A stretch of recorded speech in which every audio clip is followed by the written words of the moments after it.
and joining me is our pastor here at King's Majesty Ministries, Apostle Myron Meredith. How are you, Apostle? I'm doing well, thank you. You have been teaching us in this amazing series, Divine Movements, and today's topic is Strange Days Ahead. So I have some questions for you from our viewers. I'm going to ask you a few of them. Okay. The first question I have is, you mentioned that when the world is against us, we run and leave our place.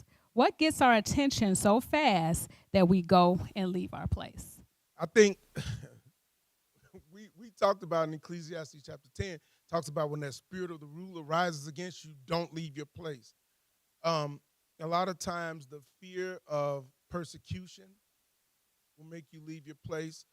The cares of the world, the fear of man will make you leave your place. Sometimes it's the pressure of the world that will do it. And oftentimes, God would allow, he will even allow sometimes that pressure to hit you because it's seasoning you. It's sharpening you. It's building you up for the days ahead. And so we need to stand our ground in many cases and understand that by faith we'll overcome all these things. And usually it's an opportunity to use your faith. Amen. The next question I have is, you made a statement that God knows all things. We have to learn how to tap into frequencies where God is. Can you expound more on that statement you made? Yeah, so we were talking about we made the statement that the technology we see today is usually about 30 years old. And so we said we have to tap into God who knows all things and get out ahead so that we can even go back and shut down some stuff before it starts. That technology is new to us, but it's not new to the planet. And so a lot of times we need to make sure that we tap into heaven where God knows all things, get that information and shut down some things. And this is the type of work that's not glamorous. You know, you're not going to be on Facebook because nobody even knows it exists.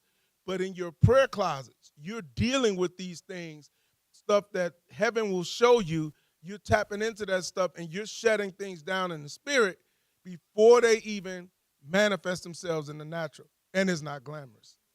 You have mentioned about we have in the kingdom technologies of fasting and praying. I never thought of it as a technology. Yep. It's all fasting, prayer, speaking in tongues, groanings, shoutings, all these types of things, praise, worship, all of these are technologies. Prayer is a technology of our kingdom that gives us an advantage. That's all technology does, gives you an advantage in something. And so that's what we got to do. We have to embrace all these things that we take as just something we got to do. It's a technology that heaven has afforded us for his kingdom to come, his will to be done on earth as it is in heaven. These are technologies where we get heaven on earth. Amen. I love that. Amen. And my last question, you mentioned that all leadership is spiritual, and God is trying to warn us that there are some things that are coming that are strange. Why is the church leadership so far in advancing the kingdom? I think that we try, like, we like to bring a corporate model into the church many times, and we try to make the church look like the corporation. But the church is a spiritual entity. And so you're not going to govern a spiritual entity with natural techniques and technologies.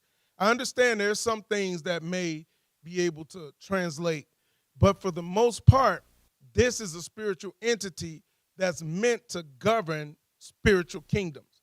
His kingdom breaks in pieces and consumes other kingdoms. Well, we are the spiritual or the representation of his kingdom on the planet. So that means that what we do is a spiritual work. We may see some natural manifestations, but I think that many leaders are trying to run the church in the natural. And nothing about the church is natural other than the part where we serve humanity. Everything else is spiritual.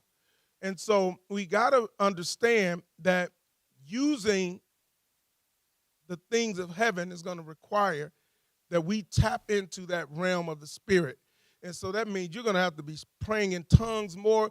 I got a friend who she's a very high functioning leader, high level leader.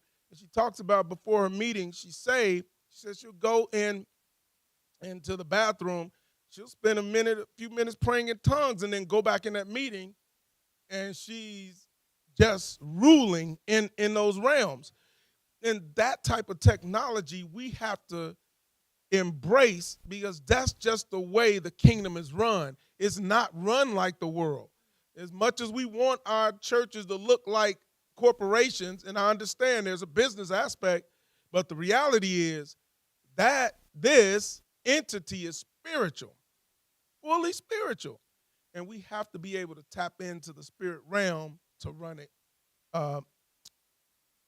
at its most efficient manner, in the most efficient manner, I think. Amen. Amen. We're set apart. Right, we Amen. are. We are. Thank you so much for answering those questions. Thank you for joining us. Be sure to tune in again next week on the AfterWord.